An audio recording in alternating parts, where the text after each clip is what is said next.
Warm greetings, listeners around the world. I'm Dolly Sani, the creator of Expulsion at 50.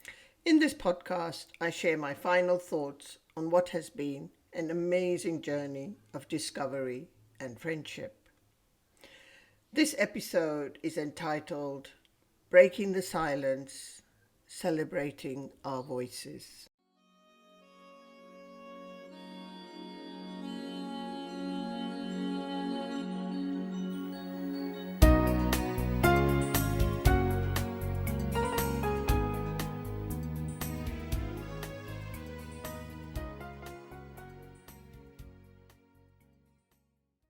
Idi Amin was born in 1926. At the age of 20, he joined the British King's African Rifles as assistant cook. He was known for his ambition, courage, and cruelty. In January 1971, Amin staged a military coup and became the president of Uganda. In August 1972, he expelled 80,000 Asians, people who had played a major role in the economy. We were given just 90 days to pack up our lives. My parents, like many others, never wanted to leave. Uganda was our home. His 8-year rule was brutal, earning him the title, the Butcher of Uganda.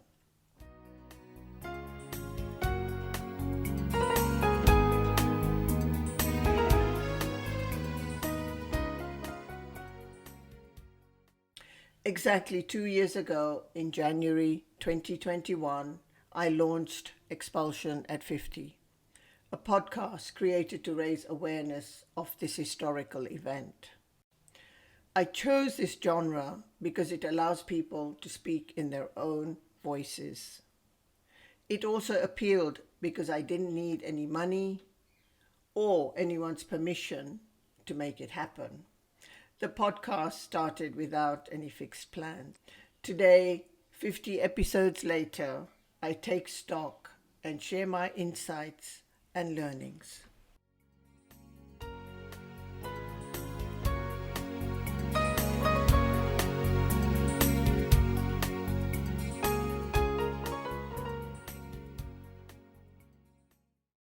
A safe space. It was important to create a safe space where people could be authentic and share their experiences in their own words.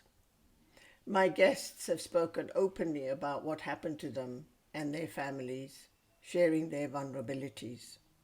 For some, it was the first time in 50 years they had verbalized their feelings about the trauma of being forced to leave Uganda and start a new life in a foreign land.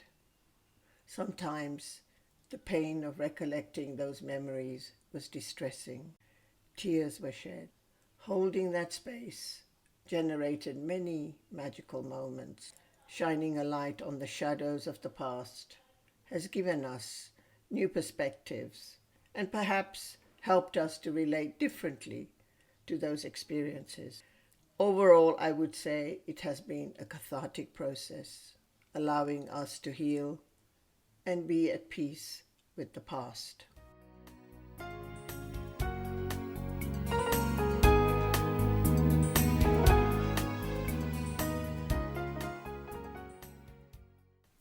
Circles of silence. The greatest insight I gained from recording the stories was the unfolding of what I describe as the concentric circles of silence. Starting with the personal, a common experience was that many of our parents didn't speak about the expulsion or about the hardships they endured in a new country. While their trauma was real, they didn't have the language to articulate it. They shut down emotionally, with all their energies going towards survival, earning money to put food on the table and to carve a life for themselves and their families in unfamiliar, often challenging contexts. Many guests related how their parents had no choice but to just get on with it. The context of 1970s Britain, where most of those expelled settled, was hostile, with pervasive racism, discrimination, and violence in society, the workplace, the media, and many other spaces. Our foods, our dress, our religions, our accents, they were all foreign. Many recalled being told to go back to your country. As children, many of us felt isolated and ashamed of who we were. We wanted to fit in and did whatever we could to make that happen. Some changed their names to make them more Anglo and easier to pronounce. We started hiding our identity. Often, we were treated like second-class citizens. The stigma slowly gnawed at our self-esteem and our self-worth. Over the years, our previous life in Uganda was sent into the deepest of vaults. Unconsciously, I believe this shame, or sharam, has had a deep hold on us. With time, priorities shifted to seeking better earnings, employment, housing, education, and savings. Sending children to university and ensuring that there was enough money for weddings, traditional and religious practices became important. As standards of living rose, we reminisced about Uganda and became nostalgic. We shut out the ugliness. Where people were isolated and away from other Ugandan Asians, their stories remained locked up. They had few outlets to express what had happened to them. Among some, there was a view that we were saved from and escaped the tyranny and genocide that many Ugandans experienced during the Amin dictatorship. With time, we started expressing deep gratitude to the new governments for giving us housing, employment, and safety. We were the lucky ones. When talking about the success of the Ugandan Asians, the spotlight has been on the men. The contribution made by the women has been sidelined and is another circle of silence. Our mothers were established homemakers, taking care of children and the household. They left a country where the sun shone every day, and exchanging it for grey skies, short days, cold and drizzle was a shock. For many mothers, the early experience of England was of poverty in money and lifestyle. Going from the camps to council housing was sometimes a rude awakening. Getting Indian spices and vegetables was challenging in the early days.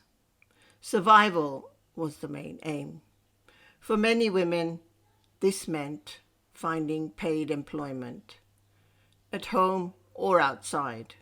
Many women, like my mother, found jobs in factories where they couldn't wear a sari. Wardrobes changed.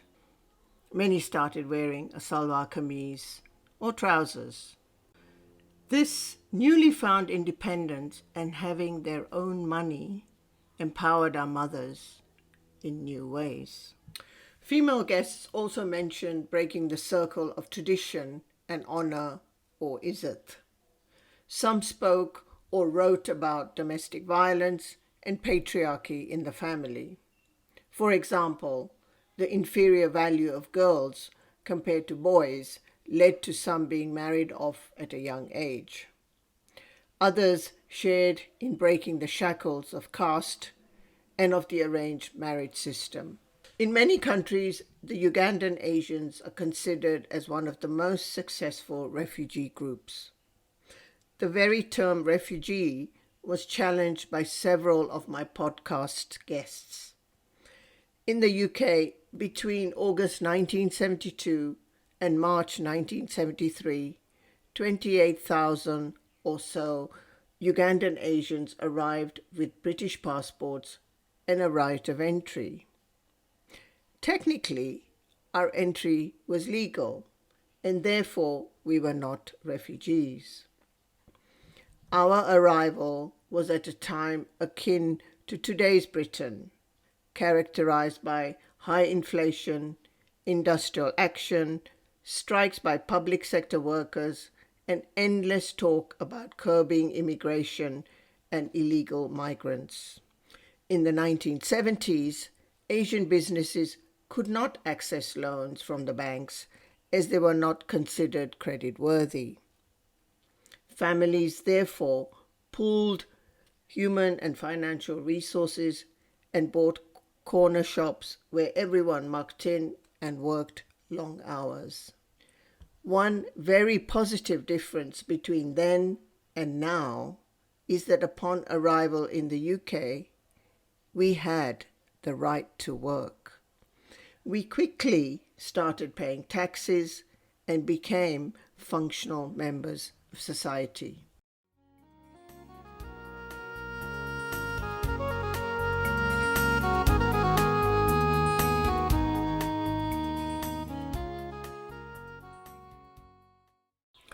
The final circle of silence the podcasts have highlighted for me and for many listeners has been that of empire and its far-reaching impact and consequences. The British colonialists created a system that was oppressive, abusive, discriminatory, violent, and exploitative.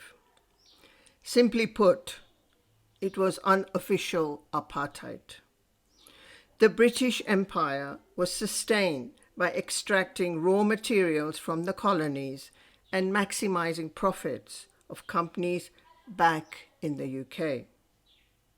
Following the abolition of slavery, Britain introduced indentured labour, when more than 2 million Indians were contracted and shipped across the empire to work on plantations and to build railways. One example was the Kenya-Uganda line, used for transporting tea, coffee, cotton, and sugar to the coast.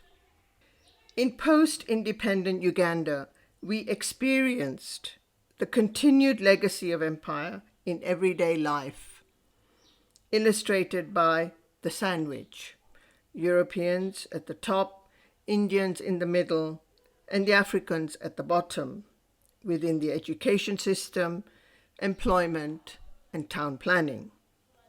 At school, we learned about the famed travels of white male explorers such as David Livingstone, John Speke, James Grant, Richard Burton, Cecil Rhodes, and others. We were told that they came to civilize the indigenous populations, to promote Christianity, and that they had discovered Africa's natural wonders. The exploitation of human, mineral, and financial wealth was not discussed in education curricula, thereby perpetuating a skewed impression and interpretation of history.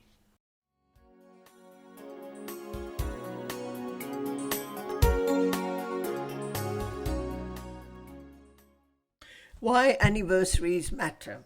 Many events have been organized to commemorate 50 years since the expulsion in the United Kingdom, Canada, Uganda, and elsewhere. The podcasts have contributed to this bigger picture. The anniversary is an opportunity for us to pause and reflect on our collective past, inviting us to take a fresh look and ask new questions, even to consider our own racism that we may have perpetrated and perpetuated at the time. For some, it has been an inquiry into their own history and heritage. Some went back and visited Uganda, thereby completing the circle. The different events of the 50th anniversary created an opportunity to meet others and reconnect with a past that may have remained hidden and unspoken. It has enabled us to acknowledge and celebrate our unique life paths.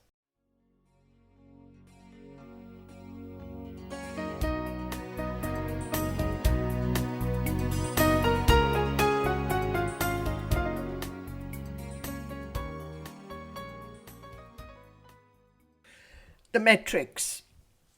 While 50 episodes were released, the number of conversations exceeded 80. The strength of the podcast is in the diversity of experiences it has described and the richness of content. 11 countries were covered, with contributions from Europe, UK, Belgium, Netherlands, Greece and Norway being the largest. Women featured in 28 episodes. The contributors' ages ranged from 14 to 92 years old. Whilst most interviews were in English, 6 were conducted in Gujarati. 30 episodes featured people who were directly expelled. 7 of them had never left Uganda, or they had left and returned. 9 have written fiction or non-fiction about the expulsion. 7 were academics who have deeply researched specific aspects of that history. Across Anchor and YouTube platforms, over 30,000 people have listened to at least one episode or more.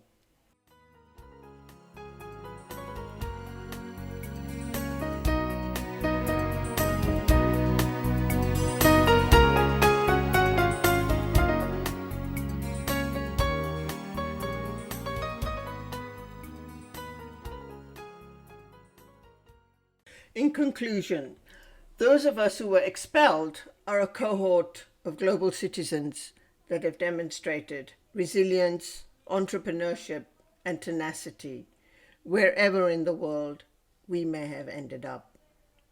I hope that by listening to the podcast, you too can celebrate our stories, our experiences, our voices. Thank you. Namaste and Kwaherini.